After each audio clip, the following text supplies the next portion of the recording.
जय श्री राम, हर हर महादेव। इस वीडियो में हम जानेंगे जोधाबाई के इतिहास के बारे में। जोधाबाई कौन थी? क्या सच में जोधाबाई का विवाह अकबर के साथ हुआ था?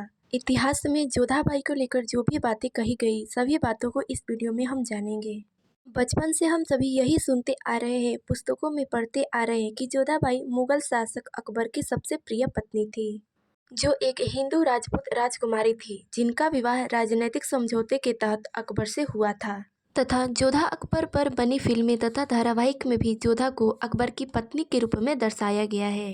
हालांकि जोधा अकबर की कहानी को लेकर बनी फिल्म और धारावाहिक पर राजपूत समाज और इतिहासकारों का यही कहना है कि यह कहानी सत्य घटना पर आधारित नहीं है। तो आइए जानते हैं जोधाबाई की कहानी के बारे में। जोधाबाई को लेकर इतिहास में कोई स्पष्ट जानकारी नहीं मिलती है, लेकिन कुछ तथ्यों के आधार पर जोधाबाई का जन्म 1 अक्टूबर 1542 को आमेर, वर्तमान में जयपुर में हुआ था। वह आमेर के राजा भारमल की पुत्री थी। इनका वास्तविक नाम हरकाबाई या हीरा कुमारी था। 6 फरवरी 1562 को 20 वर्ष की आयु में जोधाबाई का विवाह अकबर के साथ हुआ था और 1569 में जोधाबाई ने सलीम को जन्म दिया था, जो जहांगीर के नाम से जाना गया। सलीम को जन्म देने के बाद जोधाबाई को मरियम उज जमानी की उपाधि अकबर ने दी। हालांकि अबुल फजल द्वारा लिखित पुस्तक अकबरनामा में कहीं पर भी जोधाबाई का उल्लेख नहीं मिलता है और ना ही अकबर के बेटे जहांगीर की आत्मकथा तुजुक-ए-जहांगीरी पुस्तक में जोधाबाई का कहीं भी उल्लेख मिलता है। यदि जहांगीर किसी महान राजपूत साम्राज्य की बेटी के गर्भ से जन्म लिया होता तो निश्चित रूप से वह इस तथ्य पर गर्व करता, किंतु ऐसा नहीं है। हाँ, कुछ स्थानों पर हरकाबाई का जिक्र जरूर मिलता है।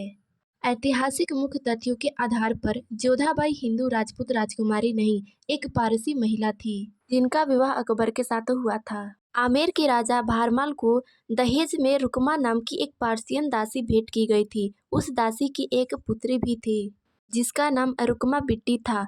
आमेर की महारानी ने रुकमा बिट्टी को हीर कंवर का नाम दिया और हीर कंवर का लालन पालन भी राजपूताना में हुआ था, इसीलिए वह राजपूतों के रीति रिवाजों को अच्छे से जानती व समझती थी। राजा भारमल उसे हीर कुंवरनी तो कभी हरका कहकर बुलाते थे। राजा भारमल ने राजनीतिक समझौते के तहत अकबर से दासी रुकमा की पुत्री हीर कंवर का विवाह करवा दिया और सलीम के जन्म के समय हीर कंवर को अकबर ने मरियम उज जमानी की उपाधि दी।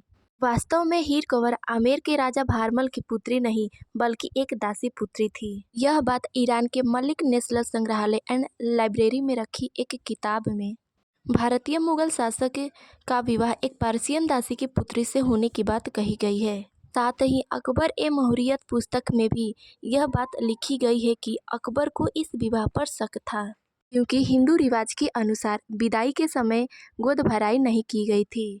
इतिहास में कहीं कहीं जोधाबाई को सलीम की पत्नी भी कहा गया है। जोधाबाई जोधपुर की राजकुमारी मानबाई थी, इसलिए उन्हें जोधाबाई के नाम से जाना जाने लगा। ये सारी कहानियों को पढ़ने के बाद, सुनने के बाद तो आप सब समझ ही गए होंगे कि हमारे धर्म को, हमारे इतिहास को बदनाम करने की कितनी झूठी अफवाहें फैलाई गई हैं कि हम हिंदुओं को नीचा दिखाकर मुगल साम्राज्य को ऊंचा किया जा सके। इस झूठी अफवाहों को इतना फैलाया गया कि यह झूठ हमारे पाठ्यक्रम का एक हिस्सा बन गया, जो हम सब वही पढ़ते भी आए हैं।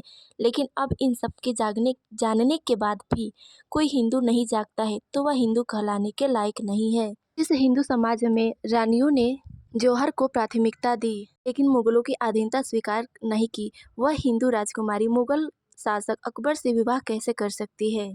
यह इतिहास में बताई गई एक झूठी कहानी है और कुछ नहीं। इस वीडियो में से इतना ही। मिलता है अगले वीडियो में, तब तक के लिए जय श्री राम, हर हर महादेव।